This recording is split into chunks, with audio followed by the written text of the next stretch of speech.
Welcome to the channel. Welcome to the channel. Oh, the Ilblurmatic.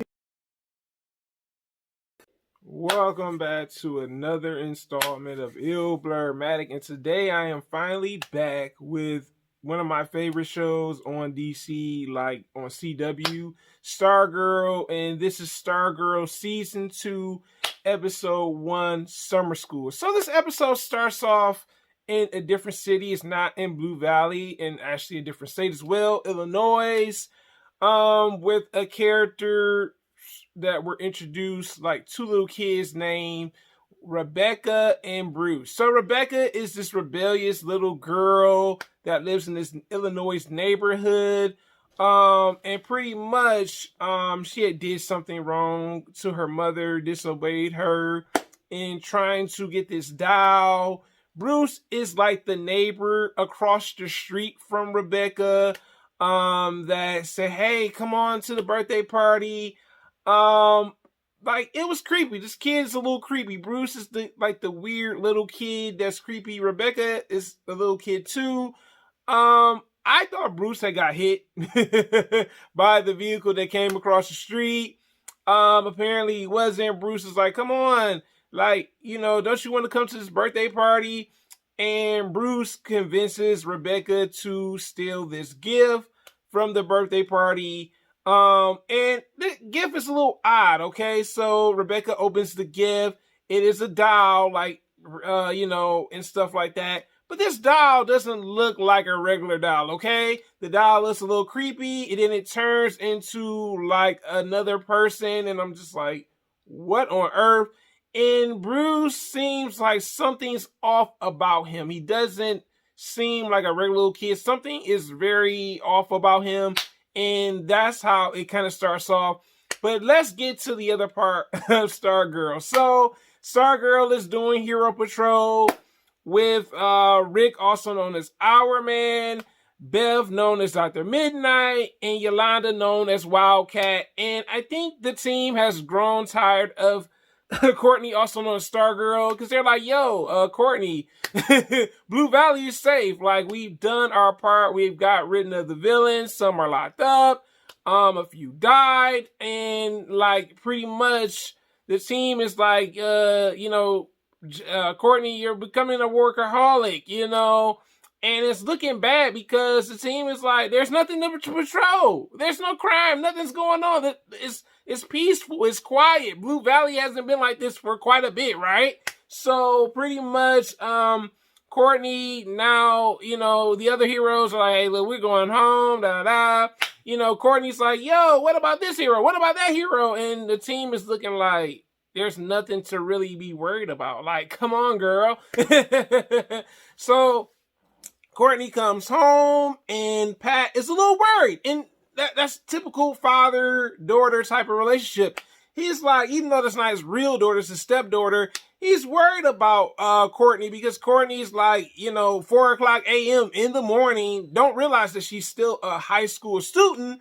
He's like, yo, what are you doing? And, Courtney's looking at all these different villains, and Pat's kind of answering these questions like, oh, well, so-and-so took care of this hero, this villain, so-and-so took care of this villain, the Flash did this, Green Lantern did this, and she's like, what about this villain? And it's like Courtney's becoming a workaholic, and she's not really finding a balance of being a hero and also being a student. You're a high school student, so Pat is kind of trying to stress to her, like, look, you need to find a balance between being both. So, Pat plans his vacation. And literally, it's interesting because we see Mike wanting to follow in his father's footsteps. Say, yo, Dad, show me the ropes. He's kind of like, hey, I'm the one that killed Icicle Senior, hey, status. I'm like, bro came with the quickness with it. But I think, he's going to eventually try to follow in his father's footsteps. But pretty much Pat plans a family vacation. Courtney's stepdad, and he's like, hey, we need to go relax and all this stuff.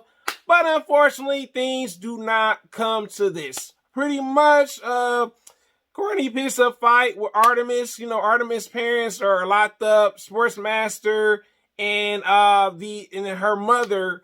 You know what I'm saying? And pretty much Courtney, I guess she was a little paranoid. And I guess in a way you can kind of understand. But Artemis was like, yo, why you tripping? Like, you know what I'm saying? Artemis had that look on her face like, you picking fights with me? Because Artemis is not someone you take lightly of. And you can see that Courtney maybe was a little paranoid because, like, you picking fights with people in school. And, like, literally the principal comes and, you know, he kind of tells Courtney, like, hey, look, you know, you're not in trouble for trying to pick a fight with Artemis. That's not what you're here for. Pretty much he explains, like, you haven't really been doing good in school. And literally, Courtney hasn't had good grades. And he said, hey, look, I'm sorry, but you're going to have to go to summer school. I was like, dang. Like, she probably was shocked to hear that, you know. Also in this episode, we see Yolanda, also known as Wildcat, struggling to find morality. You know what I'm saying? Yolanda's kind of the religious hero out of the bunch. Not saying that Beth is not either. But Yolanda's situation is a little different. She killed Brainwave, and pretty much she still is traumatized and it seems like she's suffering from PTSD because she doesn't know how to cope with it.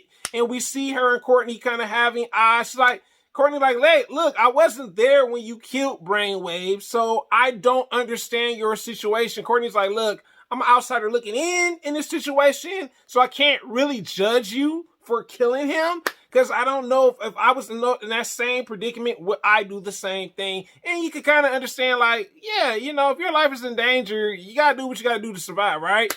But with Yolanda, she's struggling to find, like, a resolution. We also see Cameron, Icicle Senior's son, and we see Yolanda like, yo, Courtney, you don't want to rattle that cage, where he's back in Blue Valley. And it's like, yo, this is crazy, you know. But also in this episode, we see the struggles with Beth. Beth has got two different struggles going on. The original Dr. Midnight, it seems like she's still having a hard time to upload the software into the goggles. It failed the first time. Also, her parents are secretly divorcing. Oh, man, that's terrible. You know what I'm saying? She finds papers of their final, like, divorce. Like, they're officially getting divorced, you know. And Beth kind of just trying to readjust and kind of trying to figure out why Dr. Midnight won't upload to her goggles. Remember, last season, her goggles got broken, and she's trying to figure out how to get his software back into the goggles. Like, that's her yin to her yang. That's her digital best friend. He's kind of like the AI that Tony had inside his suit, but with her, it's in her goggles.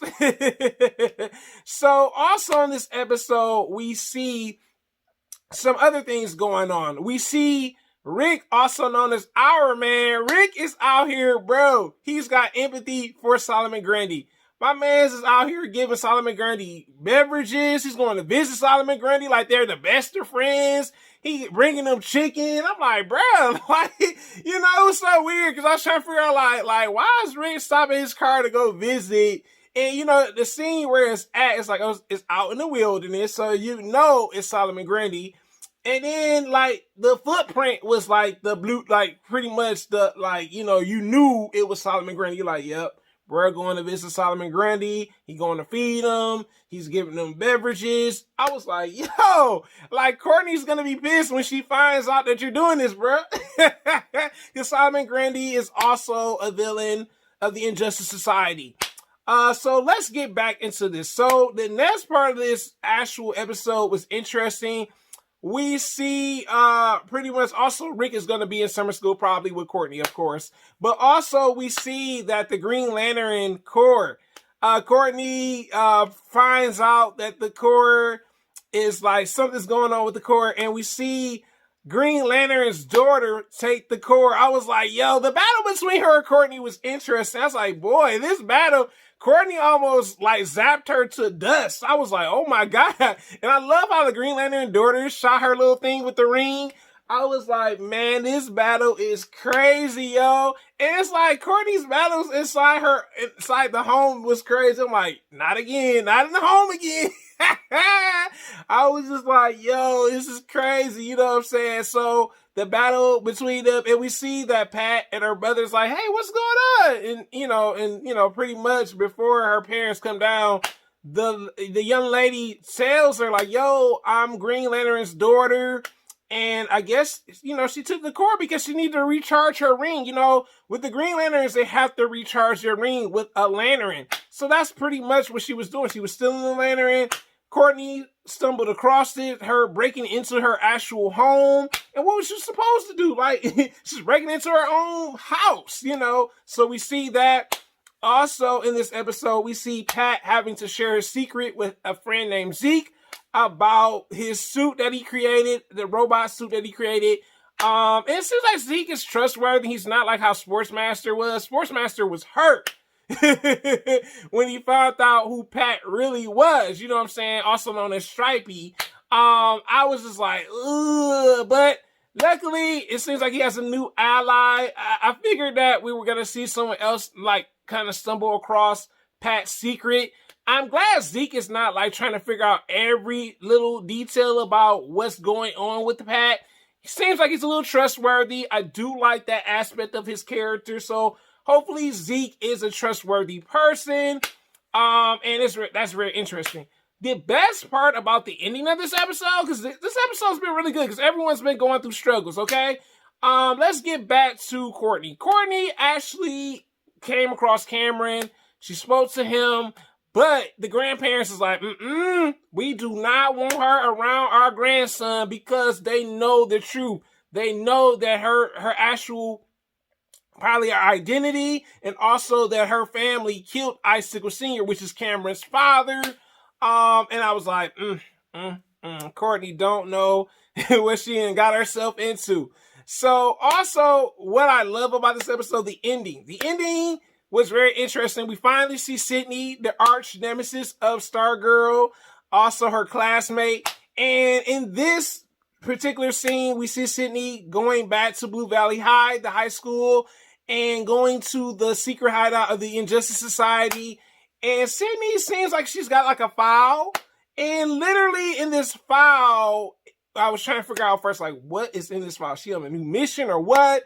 We see a file, and the file has the Injustice Society recruits that she's going to recruit. The first picture is of Henry Brainwave Jr., which she rips the picture, you know what I'm saying, because Henry's no longer there, so of course.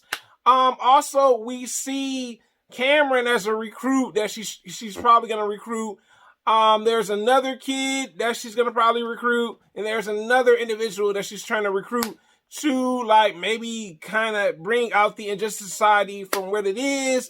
And it's very interesting because I'm like, she's up to something. Sydney picking out these candidates, especially Cameron, you know what I'm saying? Because I wonder if Cameron has his powers like his father with the ice.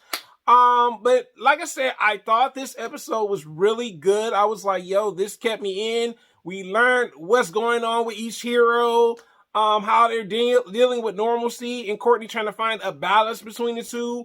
And like I said, I thought the episode was really good. I was like, I've been looking forward to season 2. Like this, like I said, CW, thanks for giving us this show. And like I said, DC as well. I thought the episode was really fleshed out really well. Like I said, we get a chance to see Artemis again too. By the way, Artemis was one of those pictures too. So it seems like Sydney's going to recruit new people for the Injustice Society. So this is my review on Stargirl. Have you seen it or not?